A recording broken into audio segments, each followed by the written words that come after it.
At a very young age, when I was like 6, I was told by people who I truly cared about, family, friends, I mean, even teachers, that like I probably wouldn't even graduate high school. And that hit me very hard. I mean, at such a young age to be told you're not going to do anything with your life. I remember in 7th grade when I first ever did join a team and like I ran, my coach like kind of heard me talking to one of my teammates saying how like, oh, maybe I might just do soccer because my brother does soccer, follow in his footsteps.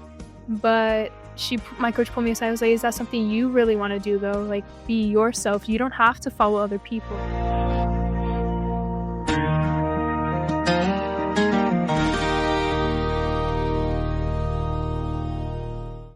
Welcome back to Through Their Stride, episode 22 of the podcast and episode 2 of Strides Through H-Town, my series about runners who took on the Houston Marathon. And this episode is with Adriana Rodriguez, and I definitely butchered that name. And she is a St. Edward's University cross-country and track runner. She is a now 3:03 marathoner, so Boston qualifier, and she's got big hopes and aspirations for the marathon going forward.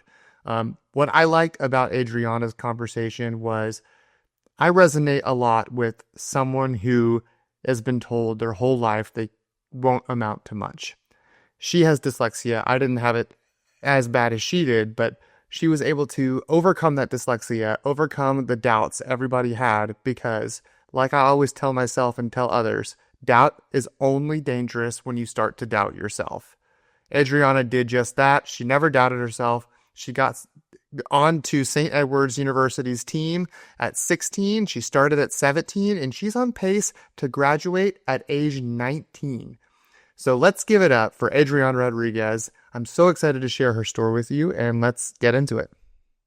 Hey, so welcome back to Through Their Stride, and this is episode 2 of my Strides Through H-Town series, and your name is Adriana Rodriguez. Did I hear that correctly? Adriana Rodriguez, yes. Adriana, yeah. Awesome. I can't do the rolling the R's, but yeah. So you just ran a marathon in Houston, and you ran it in 3:03, and that is incredible. And you're only 18 years old. Is that correct? Yes, sir. That's amazing. So, I mean, that's incredible. Is that a Boston qualifying time for you? Yes, sir, it is. Yeah, that's awesome. So tell me a little bit about the marathon and how it went, and take me step by step through your race. Yeah, I remember going there just looking for the corral. I found my corral and like I was just stretching, warming up. And once we were put into the corral and like they closed the corral 10 minutes before the race, I wanted to cry. I started getting nerves. It was very emotional, but once we started, it was all just like I was meant to be here. Like, this is right. This feels right. Before starting the marathon, like I talked to the pacer. I was like, oh, hey, my name is Adriana. And we just started talking. I talked to a couple of other runners, and it was just great, honestly, like how friendly everybody was, the community. While running the marathon, I remember running and just like listening to the music, hearing people cheering, the signs. The signs are crazy. They just made me smile so much. Yeah, the signs at a marathon are always my favorite thing. Like, coming in like at the 17th mile, and you see like, just like some funny sign, like my wife at my last marathon held up a sign from, I don't know if you know who Chit is. He's like a social media, like funny comic. And she held up a sign that had his catchphrase that said, "Do it, lady." And I saw that and I just started cracking up. Like, the signs are the best part, honestly. Yes, I remember I was like mile 23 and I saw a sign. It was like, smile if you're not wearing underwear. I was like, oh my goodness. Like, the man was like, yes, I saw you smile. Yeah, that's awesome. I saw you commented on the person who was throwing the holy water on the course, and you that kind of gave you some joy. So that's awesome. Yes. Yeah, cool. So at 18 years old, like that's pretty young to decide to do a marathon. So walk me through the decision process of wanting to do that while still in college and still running cross country and track. Yeah, so honestly, I was like looking back on some stuff that I had been like just camera roll stuff, and I realized that I was actually looking into a marathon in 23, but because of my age, like I wouldn't be able to kind of thing unless my parents signed off on it. And so then I kind of forgot about like wanting to do a marathon until last January or it might have been early February. My coach at the time, Stephen Carey, and then the assistant coach, who's also my assistant coach currently, Dan O'Dwyer, did a 100 miler, and that was a huge, huge motivation. That was just like, whoa. Um, After that, like I just thought that that was amazing. It didn't really cross my mind that like I wanted to do a marathon yet. I just was like, I want to do something. I mean, that's just amazing. A lot of things for the Houston Marathon kept popping up on like Instagram, my For You page and stuff like that. And I was like, I'm gonna take this as a sign. Yeah, to And go ahead and do it. yeah, and so I signed up. I actually didn't sign up until August. I decided I wanted to do a marathon in May, but a lot of people were like, "Well, you haven't even done a half." I mean, my long runs at the time were 7 miles. And so a lot of people were like, just do the half marathon. And so I was considering it, but when it came time, like I was gonna register, I registered for the full. I was like, no, I mean, I'm running 14 miles for my long runs in July, so I might as well sign up for the full and train. Yeah. I mean, if you can run 14 miles in the middle of the summer, I feel like that's like a really good indicator of like you're ready because summers in Texas are no jokes. Um, that's awesome. So, and you were telling me before we jumped on, your story is kind of a story of resilience. So, kind of a story of like a lot of people telling you you can't do it, and you proved in this marathon that you can do hard things and you can be successful at hard things. But not only in the marathon, I mean, you're going to college, you're succeeding in a collegiate track and cross country team. So, can you tell me a little bit about your background and how you've kind of dealt with struggles through the years? Yeah, at a very young age, when I was like 6, I was told by people who I truly cared about, family, friends, I mean, even teachers, that like I probably wouldn't even graduate high school. And like that hit so hard. I mean, because I found out I was dyslexic. And so that was why people were saying that like I wouldn't graduate and I'd be lucky if I even did, that I wouldn't accomplish anything. And that hit me very hard. I mean, at such a young age to be told you're not going to do anything with your life. And throughout my life, like hearing people say, you're not going to do X, Y, and Z, you're not going to have a chance to do this. But then also growing with and meeting new friends and people and them having them uplift me. I mean, it's taken me a long time to get where I am right now. I know that like throughout the years, people telling me, "Oh, you got this, congrats." Like it's always the, "Oh, you got this, congrats," and it's like a thank you, but it's never a follow up. I remember in 7th grade when I first ever did join a team and like I ran. I had the same coach for cross country and soccer, and my coach like kind of heard me talking to one of my teammates saying how like, oh, maybe I might just do soccer because my brother does soccer, follow in his footsteps. But my coach pulled me aside. I was like, is that something you really want to do though? Like, be yourself. You don't have to follow other people. And because of Stephanie Evans, that was the coach at the time, my coach at the time. She's great. She still reaches out to me every now and then. Yeah. That really kickstarted like me wanting to be my own person, like making my own footsteps and stuff like that.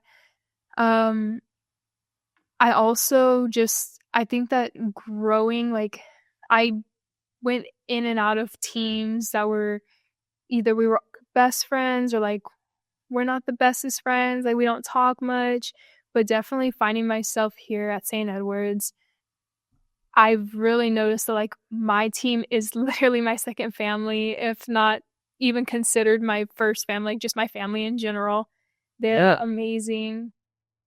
That's awesome. And I think that's really cool that, I mean, great coach to be able to come up to you and say, like, well, what do you want to do? Because I feel like at such a young age, it's one of those things that we really need to hear because, we think about popularity. We want to be cool. We're like, well, everyone else is doing this. My brother is doing this, so I guess I'll just do this. But for them to kind of lay out your own, like to tell you someone to tell you to lay out your own path. I mean, that's amazing. So congrats to that coach. Mhm. Yeah. And then, so you ran kind of, it sounds like before we were talking, you kind of ran on and off in middle school and high school, and you played some basketball and some soccer. So, and now you're in college. So can you walk us a little bit through that and how you got onto a college team? Yeah, so I mean, with all the various sports that I played, from like competitive dance to basketball, soccer, running, throughout all the years, I chose to stick with running because it's what like that was my drive, my true passion was just like running. All the other sports incorporated it, but I wanted to just run. And Yeah. so I stuck with that. In after my sophomore year in high school, I was went homeschooled, and so I didn't really know anything about, like, applying to colleges, reaching out to coaches. I didn't even know that running in college was a thing, um, until I heard one of my teammates at the time talk about how, like, she was gonna reach out to a coach. I was like, "Wait, that's actually a thing?" And so I applied to all kinds of colleges, universities, and then I reached out to the St. Edward's coach at the time, Stephen Carey, and I was like, "Hey, my name's Adriana." I sent him my stats and everything, and I was hoping to be on their team or get more information about how to be on a team. And he reached out and was like, "Hey, if you want to come tour, do like get to know us, meet me and the other coach." And actually, at that time when I went to go and meet the coach, I was 16. And I remember right after meeting the coaches, I actually signed with them. Like, I put my deposit down for that school. I was like, this is where I want to go. I mean, it checks all my boxes, close to where I live, close to my family. I mean, I'm from around here. Um, it's a great school, great university. Like, I felt like they're so friendly and welcoming. I mean, I just felt so like I belonged here. Yeah. That's awesome. Yeah, and your story honestly kind of resonates with mine because I went home to homeschool my freshman year of high school, after part of my freshman year, and it was mainly to get a better education and get more in-depth one-on-one learning. And but unfortunately, I didn't take the same route you did. So I went and tried to play football, and I was 86 pounds and had no business being on a football field. But you knew what you wanted to do and you went for it. So where does that drive come from in you to say, like, if I know something, if I have something, I'm gonna go get it. Yeah, growing up, um, it was just like my parents, me, my brother, and then I had a little sister at the time. And so all we had was us. And as we got older, like like different kids, different ages, different schools, like elementary, junior high, high school, we started like spreading our own wings and having to either we can make our own path or the option like, younger siblings wanting to follow in the older siblings' footsteps kind of thing. So my drive really did originally come from my parents, like, seeing how hard they worked, like, to get us to where we wanted. My mom was always the get good grades in school. My dad worked all the time, like, I came from just, like, my dad working. My mom was a stay-at-home mom, and that, let alone, shout out to her, is a hard job. Like, I see her running around with 7 kids, and she has so much on her plate. My drive is knowing really that like what my parents have done and like how hard people have worked to get where they are. That really drives me. Yeah, that's amazing. And now in college, so you've been running in college for about, I guess, 2 years now. So the transition from running in high school and then running collegiately, what was that like for you? And were there any adjustments that needed to be made for you? Yeah. For in high school when I trained, I was training with like two different teams. So I was with the females team at the high school, but also I trained with the males team in high school. I trained with both teams, meaning double practices sometimes, and even sometimes I would do like 3 workouts a day. So it was just a big burnout. And when I came to college, like I would tell my coach that, like I told my coach that, and he was like, "Whoa, you were overtrained." And I was like, "Yeah, yeah, I felt that." Um, and so my coaching and training from when I first came to now is different because I also have a different coach. Yeah. So when I first came in, with Coach Carey, knowing that I was overtraining, we took it easy, and I appreciate that so much because I probably would be burned out by now if we didn't. But now I know and I've learned what my body can handle, and if I'm feeling tired, like I know how to express that to my coaches and communicate way better than what I once was able to. But Yeah. my coach now, he's a great coach. I honestly could not ask for a better coach. I mean, his techniques and just the way he thinks, like, not only is he our coach, but he sees us as people, which is what I really appreciate. Like, we're not just runners, we're students, we're runners, we're just Employees. human beings. We have a family, just stuff like that. Like, he sees us.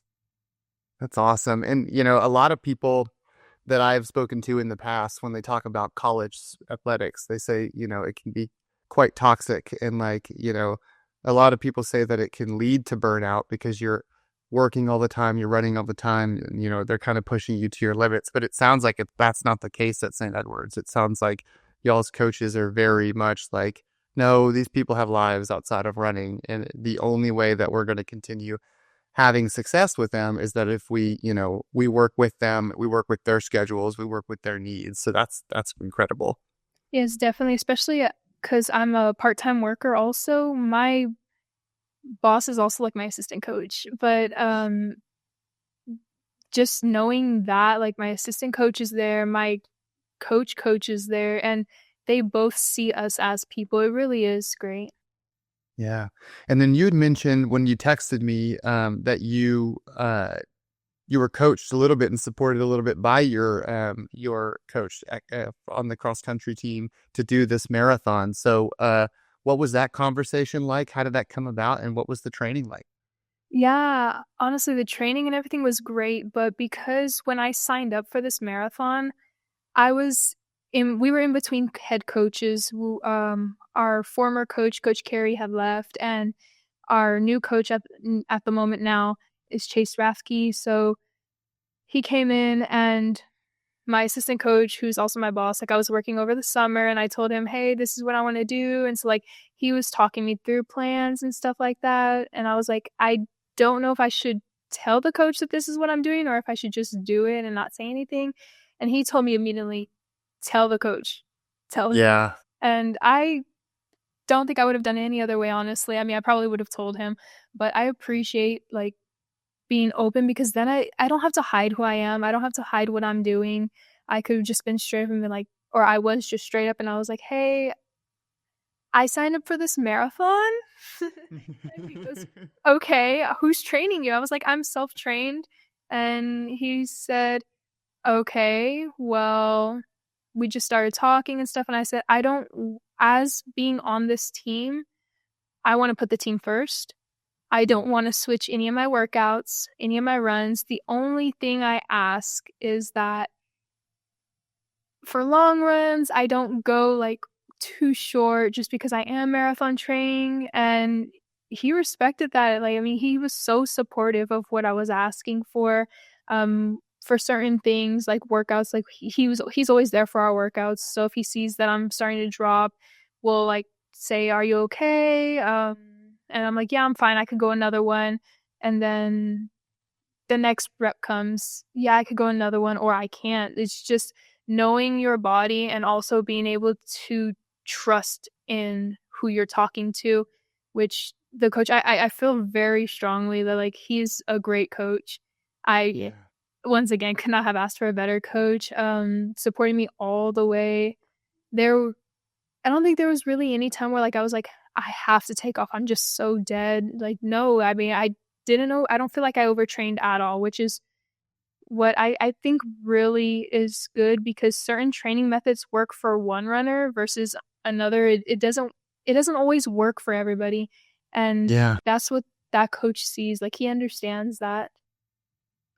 That's amazing. And it's, it can be hard. I mean, I imagine it can be hard to juggle marathon training and trying to get your workouts in and your races in for cross country. So was there any like, I guess, any like demand of your time? Yeah, when running during the cross country season and training for this? Not really. I mean, I would do all the runs the same except for like for the long runs, I would run a little bit longer. Um, for speed workouts, I would probably like go a little bit more reps, kind of Okay. stuff. Um, but nothing really out of the ordinary. Me and my teammates fairly trained the same, if not Yeah. exactly the same. Awesome. So it's like they're all probably prepped for the marathon too. That's cool. So, and in the training, were there ever times where when you were training for this, did you have a time in mind or did you just kind of want to finish? And then during the training, did you ever feel like, I don't know if I'm going to be able to do this?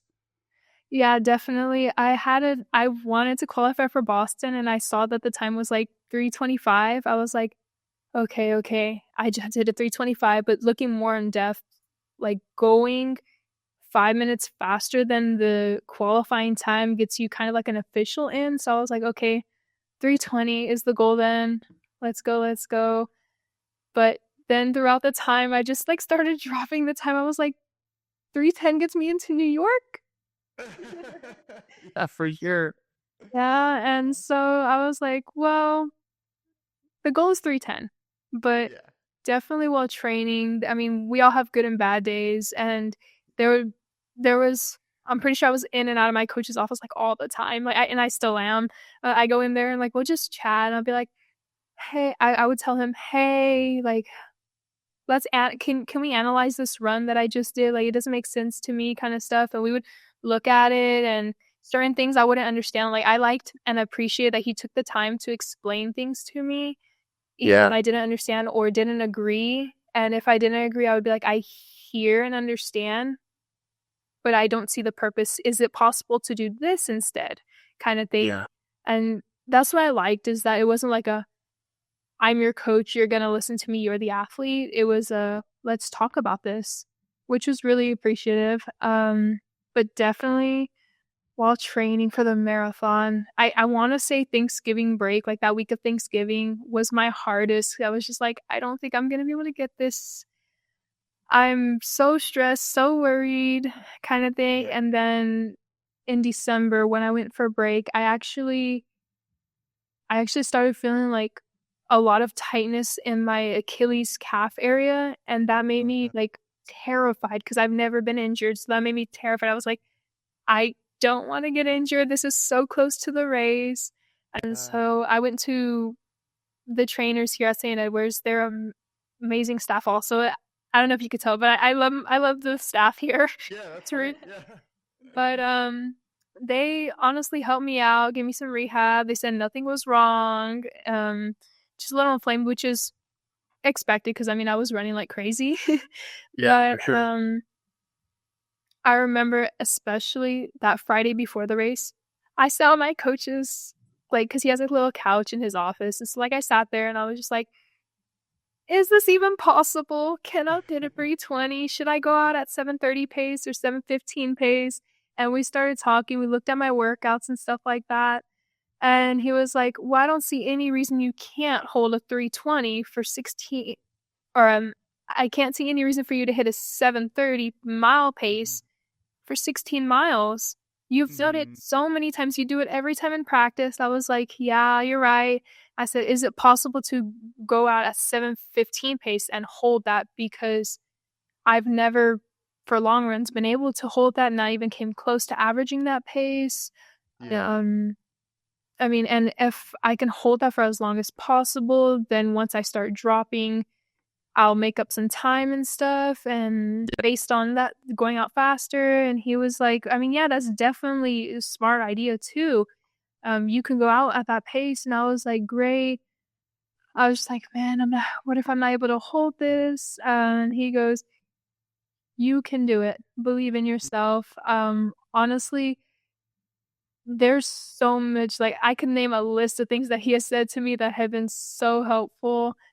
Yeah. But before I left that day, he told me, he was like, with you, anything is possible because you amaze me, which is true. I mean, like, sometimes, like I said, we all have good and bad days. And, like, say if I'm supposed to be running 7-minute pace and somehow I do 6:30, which is crazy.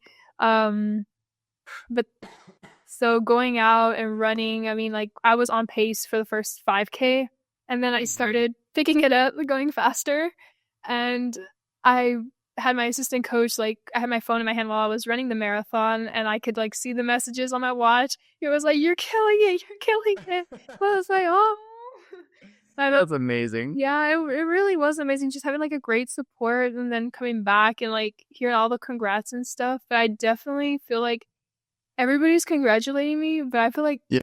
there's not enough thanks to be given around, because, like, all my teammates come and congratulate me, but I'm literally thanking them because they played a huge role. Like, I don't think that this would have been possible without the support from my teammates, coaches, trainers, I mean, professors, even parents, like, everybody played a major role in all of it. That's awesome. I'm gonna put you on hold just real quick. I left my cat outside and she's freaking out, so I'm gonna go bring her back. Okay. Hold on one second.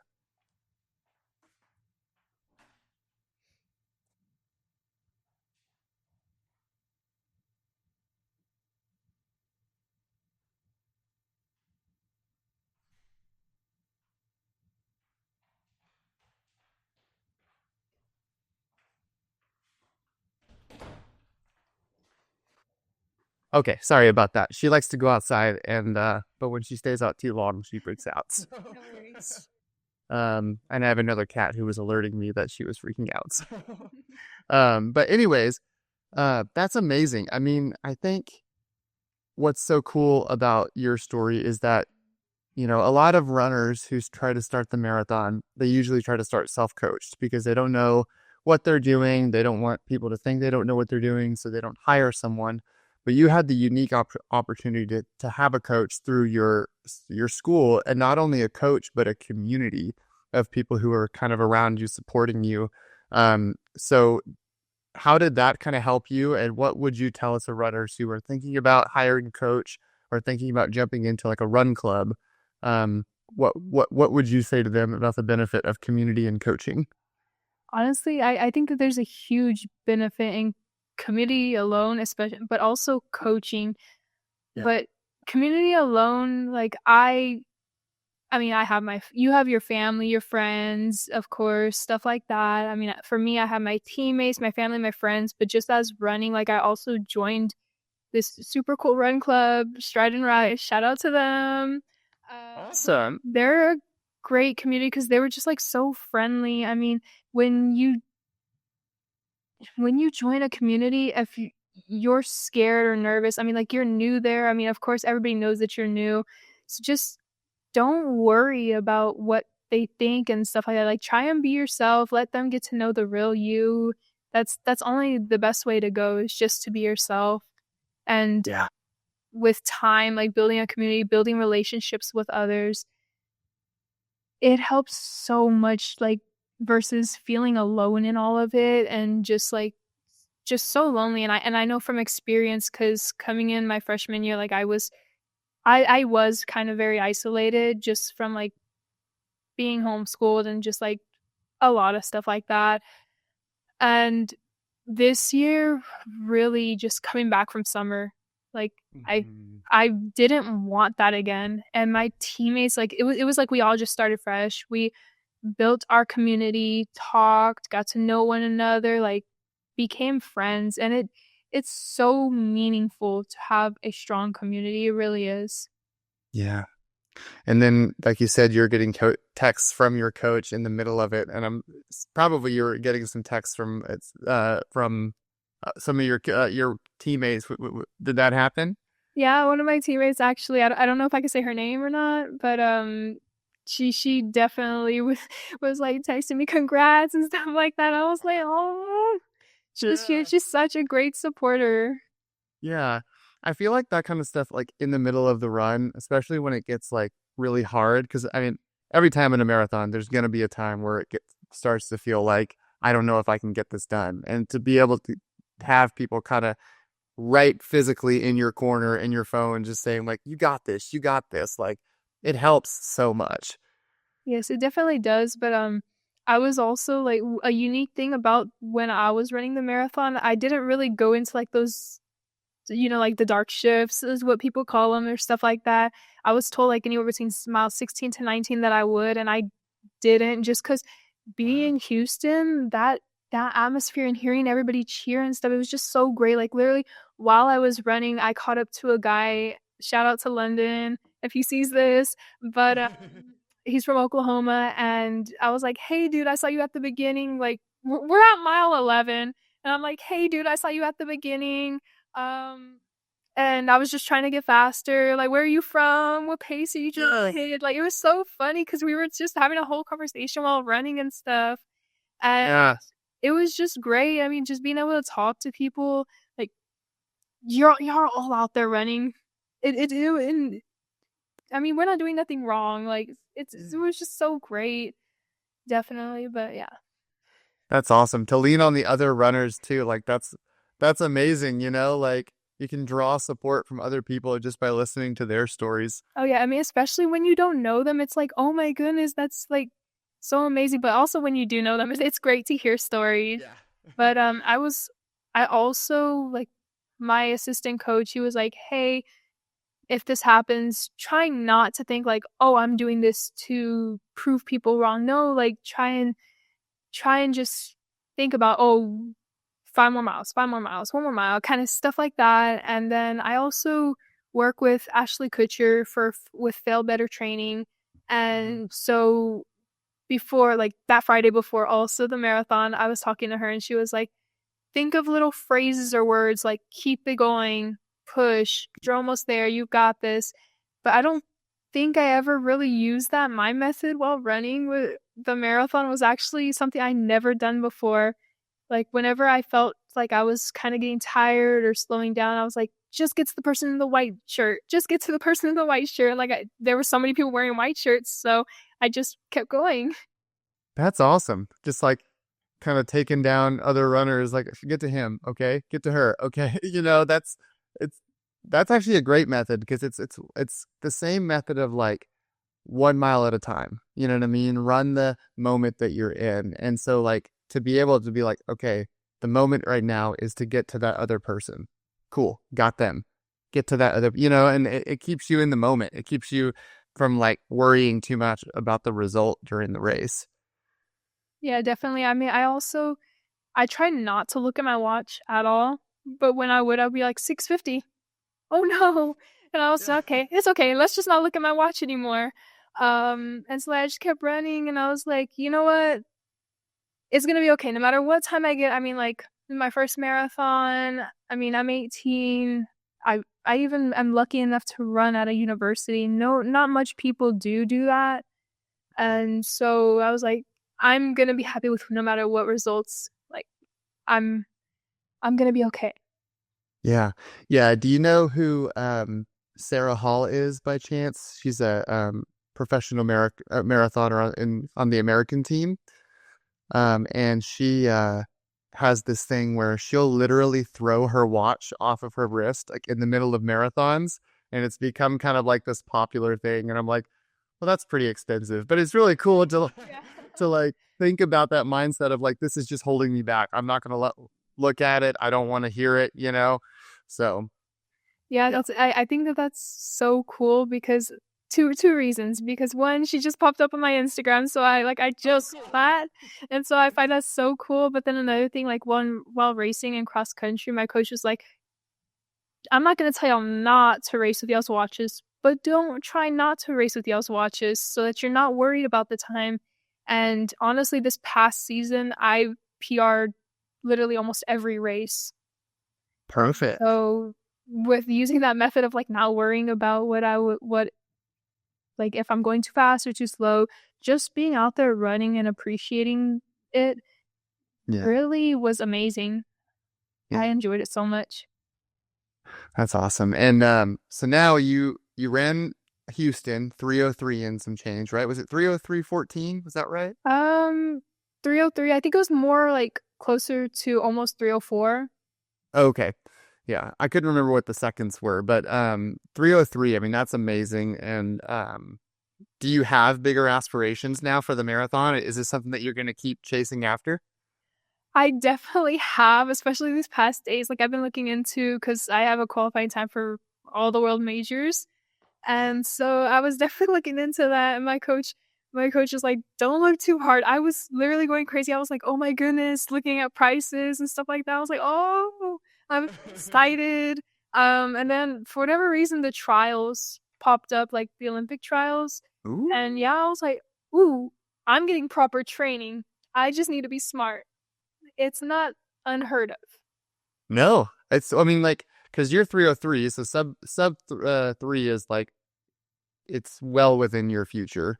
And since this was only your first, I mean like Olympic trials is not unheard of at all. Because what for Olympic trials for women is it 238? Is that right? Or I think some- it's 37. I okay. might be wrong. It's somewhere around there. Yeah, so that's I mean probably like within the next few marathons you could get there. So Fingers that's crossed. exciting. Yeah, but I did sit down and talk with my coach then I was like, I want to know what can we do next? What is my next step with laying out all the world majors and stuff like that, looking at dates. I also want to put my team first cuz I'm committed to this team. This is my family. Yeah. And so all the world major marathons are unfortunately in between races. Yeah. And it's going to be my senior year. So I Yeah. want to finish strong. I don't want to overlap anything. So if I choose to do another marathon, it's going to be like anywhere between late May to like end of July or sometime in December kind of time. Yeah. December, early January. Um at the moment I did climb one in the summer in Mexico. So that's a possibility. I might wait though just cuz I'm not a huge fan of the course. Yeah. My family's from there. My dad's family's from there, so I'm very familiar with the location. But Mhm. I'm excited to see what's next. I know that we have big plans for indoor season soon. Fingers crossed. Our next competition is Saturday, so hopefully, I'm not sure if I'm gonna run that or not, just because it's so soon. But if so, fingers crossed. Hopefully, everything goes well. My goal is to just score some points in indoor and then outdoor for the 10K, hopefully. Yeah, Yeah. free, hopefully. That's the goal. Sub 30? You can do it. I mean, a sub 3 marathon can easily transition to a sub 30. So you got that. Thank you. Yeah, I'm super excited for what's on the agenda though for upcoming races for track season, and then I'm so looking forward to summer because then the training's just it's just so exciting. It is, yeah. Well, if you're looking for a summer marathon, and you're like willing to travel, I did mine back in late July in Salt Lake City, Utah. Ooh. And they have it's called the Deseret News Marathon. And so basically what happens is you start off at like I think it was 7,000 feet of elevation, which sounds like insane, but you're literally just running down out of the mountains into the downtown. Yeah. And it's probably one of the coolest marathons I've ever done because, first off, it's really like the weather is cool and nice for summertime. It's all downhill. So, like, a PR is well within your reach. Like, that's how I was thinking. I was like, if I want to get my goal, like, a downhill race is amazing. But, it's cool because once you get down into downtown, it's the same. time that they have like their like Mormon holiday, which is kind of funny. But they have a parade and they have like all of these celebrations. So it feels like a celebration of running. And so if you're looking for a good summer marathon, I recommend that one. Oh, okay, thank you. I'm gonna have to look into that. Yeah. And Utah is not too far away from Texas, so it's Yeah. not a like bad flight. But Mhm. yeah, well, that's awesome. I can't wait to keep like hear more about track and keep following you because like I'm excited to hear what track and field season holds. This will be your second track season, right? Yes, second. Okay, awesome. And you're graduating next May? Like, not this coming May, but the May after? Yeah, the following May 2027. Okay, so that's only 3 years in college. You're moving through fast. Yes, sir. And I'm very happy to have had that opportunity. Also, graduating at 19, that's even more happier to Yeah. say. But I'm definitely looking at master's school or grad schools to get my master's degree, especially with my major. It's only gonna be 1 year in grad school, so I'm excited and I'm hoping to continue running, especially at that time, like strictly training for the marathon. If I'm not on a team, I hope to be on a team, but if not, then I hope to train for a marathon or and Yeah. trials. Yeah, that's gonna be fine. I'm gonna be following your journey to the trials because I think that's well within range. So that's exciting. What's your major? I'm just curious. My major is social work. I came in as a psych major, but I switched it after my first semester because I wanted a more one-on-one connection with people. And I felt that, like, with social work, I was getting that. Yeah, that's awesome. I actually have a friend from my college who did social work, and she's still doing that as a living. So Oh, wow. that's a yeah, it's good. I mean, that's like the Lord's work. Like you're helping a lot of people in that. So That's my goal. yeah. Cool. Well, thank you so much for coming on. I really appreciate this. Is there anything else that you would like to add before I let you go? Um, I don't think at the moment, no. Thank you so much. Yeah. If anybody does want to follow along with my journey, free Yes. to. Yeah. And it's Adriana underscore. Oh, what is your handle again? It's Adriana_Rodriguez 363. So ADRIANA and then _Rodriguez 363. Perfect. Awesome. And before I let you go, I like to ask a lot of my guests this, but before they leave, if you could give somebody one reason to go for a run today, what would it be? Go for a run, not because you want to, but because you can. Yeah, that's great. I love that. I mean, sometimes a lot of people do feel like, I don't know about that. I don't know about running. Like, I don't know if I'm be good at it, but just take a few steps. Like, you'll be surprised. Yeah, definitely. Also adventuring out, running is a great way to see things. Yeah, I've ran for so long. I've lived around Austin for so long, and it wasn't until just recently like I been able to actually see more of the city because of running, which I'm very grateful for. that's awesome. Well, cool. Well, thank you so much, Adriana. I will get this published. Probably, I'm thinking about releasing it next Thursday. So be on the lookout. And I appreciate your time. Thank you. Of course, thank you so much. And that was my conversation with Adriana Rodriguez. Thank you so much for listening. And always, thank you so much for joining and for sharing and for following and for commenting and liking. It really, truly means a lot. This podcast is growing just a little bit every single day.